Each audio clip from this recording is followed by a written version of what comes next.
So hello everybody, Namaste, welcome back to my YouTube channel Job and Scholar. I'm Dr. Kamika Chaudhary and I'm an assistant professor in a government PG college.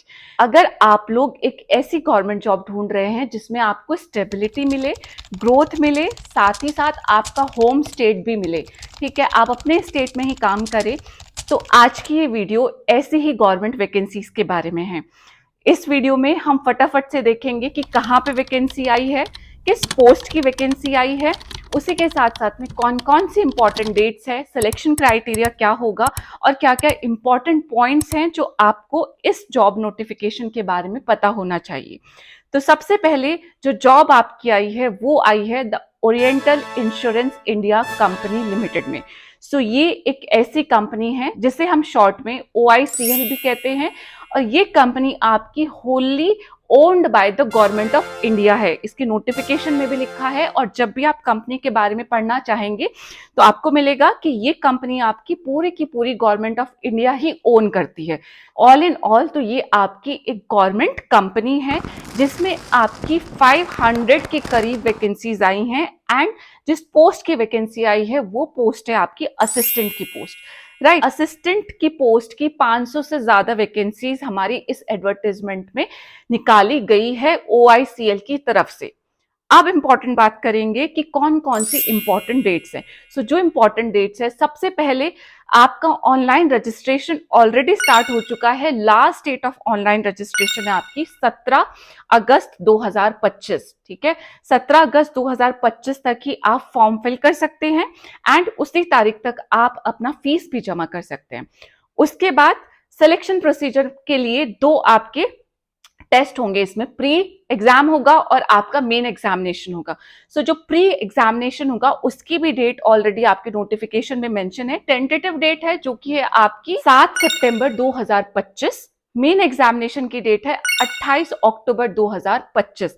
तो ये 3 dates हैं जो आपको ध्यान में रखनी है। उसके लिए अपने फोन में रिमाइंडर लगा लीजिए, अलार्म लगा लीजिए, जिससे कि आप जब भी ये वीडियो देखें, अगर साथ के साथ फॉर्म फिल ना कर पाए तो बाद में आपको आज कल परसों 17 तारीख से पहले आपको याद आ जाए कि हाँ आपको ये फॉर्म फिल करना है।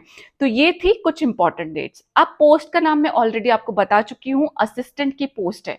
नेक्स्ट इंपॉर्टेंट बात है कि इसमें सैलरी आपकी कितनी होगी।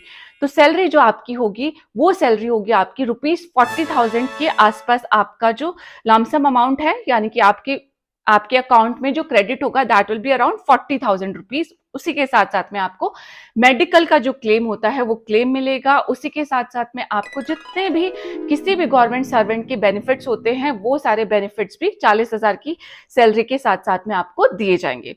अब हम देखेंगे कि एलिजिबिलिटी क्राइटेरिया क्या है, आपके पास कौन कौन सी चीजें प्रेजेंट होनी चाहिए जिससे कि आप इस जॉब के लिए अप्लाई कर सके।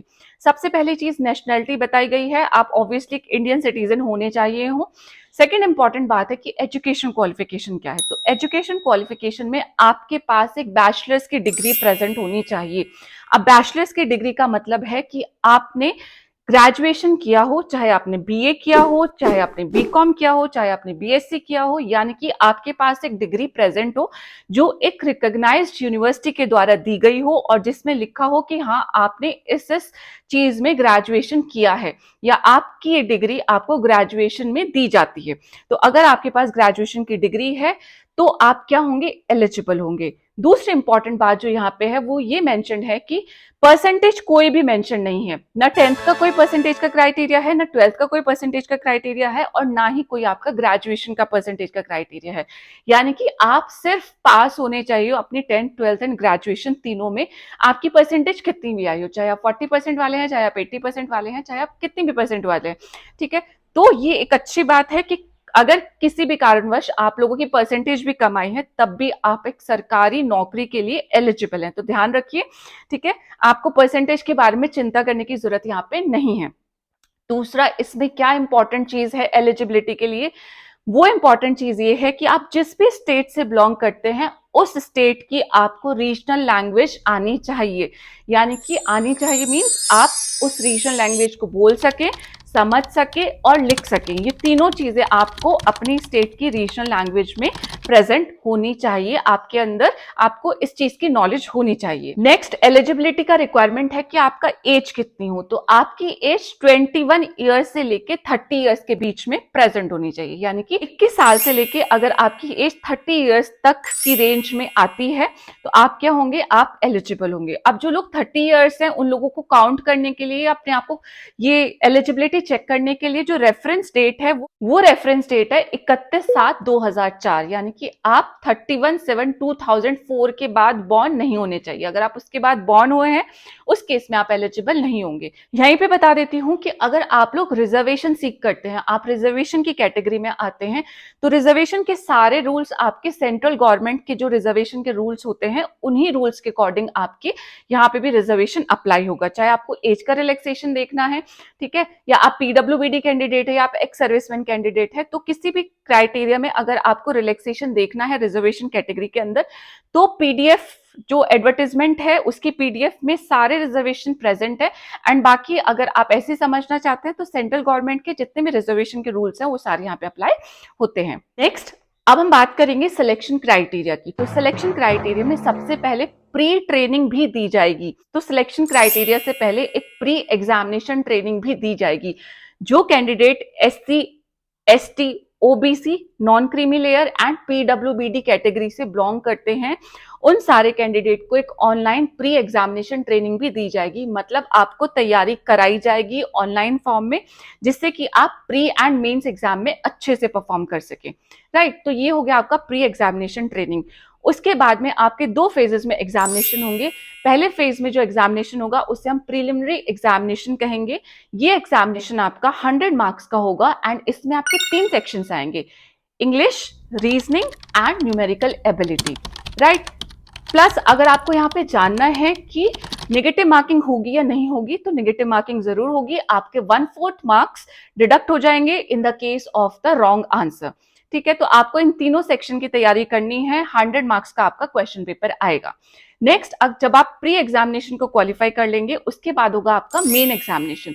तो मेन एग्जामिनेशन आपका 200 मार्क्स का होगा। इसमें आपके 5 सेक्शंस आएंगे, English, reasoning, numerical ability and computer की नॉलेज प्लस जनरल अवेयरनेस। तो आपको इन 5 सेक्शंस की प्रिपरेशन इस वाले यानी कि मेन एग्जामिनेशन के लिए करनी है। अब जब आपका मेन एग्जामिनेशन क्वालिफाई हो जाएगा उसके बाद आपका होगा रीजनल लैंग्वेज का एग्जामिनेशन या टेस्ट, यानी कि आप अपनी रीजनल लैंग्वेज के एग्जामिनेशन को में आप बोल सकते हैं अपनी रीजनल लैंग्वेज को, आप अपनी रीजनल लैंग्वेज को समझ सकते हैं प्लस लिख सकते हैं, रीडिंग, राइटिंग एंड स्पीकिंग। अगर आप ये तीनों चीजें कर पाएंगे that means you are eligible. Plus यहाँ पे ये होगा कि आपका रीजनल लैंग्वेज का जो टेस्ट होगा वो आपका मेरिट निकालने के लिए यूज नहीं होगा, वो बस क्वालिफाइंग इन नेचर आपका एग्जामिनेशन होगा। नेक्स्ट इंपॉर्टेंट बात है कि एग्जामिनेशन सेंटर कौन कौन से होंगे। तो हर एक स्टेट में 4 से 5 एग्जामिनेशन सेंटर्स मेंशन है प्री एग्जामिनेशन के लिए प्लस मेन एग्जामिनेशन के लिए। दोनों की लिस्ट दी गई है आपके पीडीएफ में, आप चेक कर सकते हैं जाके कि आपकी सिटी में कहाँ पे कौन कौन से सेंटर्स पे एग्जामिनेशन प्रेजेंट होगा। प्री एग्जामिनेशन के लिए किसी भी स्टेट में ज्यादा सेंटर्स रखे गए हैं एज कंपेयर टू जब आपका मेन एग्जामिनेशन होगा। जैसे कि प्री एग्जामिनेशन में 5 से 7 सेंटर प्रेजेंट है, तो मेन एग्जामिनेशन में आपके स्टेट में 2 या 3 सेंटर ही प्रेजेंट होंगे, तो आप चेक कर सकते हैं। नेक्स्ट है कि एप्लीकेशन फीस कितनी होगी। तो अगर आप एससी, एसटी, पीडब्ल्यूबीडी या एक्स सर्विसमैन कैटेगरी से बिलोंग करते हैं उस केस में आपकी फीस होगी ₹100 एंड बाकी सारी कैटेगरीज यानी कि आप इसके अलावा जिस भी कैटेगरी में आते हैं एससी, एसटी, पीडब्ल्यूबीडी और एक्स सर्विसमैन के अलावा जो भी कैंडिडेट हैं उन सबको ₹850 की एप्लीकेशन फीस पे करनी होगी। तो जो पेमेंट ऑफ एप्लीकेशन फीस होगा वो पेमेंट आपका ऑनलाइन ही पेमेंट होगा, आपको ऑनलाइन ही फॉर्म फिल करना है, कोई भी आपको हार्ड कॉपी सेंड नहीं करनी है। तो ये इंपॉर्टेंट डिटेल्स थे, जिस्ट में इंफॉर्मेशन थी आपके इस पूरे एडवर्टाइजमेंट के बारे में। इसके अलावा अगर आपको और कोई भी इंफॉर्मेशन चाहिए तो मुझे आप कमेंट करके पूछ सकते हैं। फिर से मैं बोलूंगी, एक ऐसी जॉब है जो आपके स्टेट में है, जो आपको एक अच्छी सैलरी देती है, जो सिर्फ एक ग्रेजुएशन बेस्ड जॉब है, प्लस उसी के साथ साथ में कोई भी परसेंटेज का क्राइटेरिया नहीं है। तो इतने सारे एडवांटेजेस हैं इस पर्टिकुलर वैकेंसी के, प्लस 500 से ज्यादा या 500 के आसपास वैकेंसीज हैं। तो अगर आपको ये इंटरेस्टिंग लगती है तो मैंने फिर बोलती हूँ कि प्लीज रिमाइंडर लगा लीजिए अपने फोन में। एंड हाँ, जाते जाते फिर से बोलूंगी कि प्लीज सब्सक्राइब करके जाइएगा चैनल को, एंड ऐसी ही और जॉब वैकेंसीज के साथ फिर से मिलती हूँ आपको एक नई वीडियो में। तब तक के लिए जय हिंद, नमस्ते, धन्यवाद, जय शिक्षा।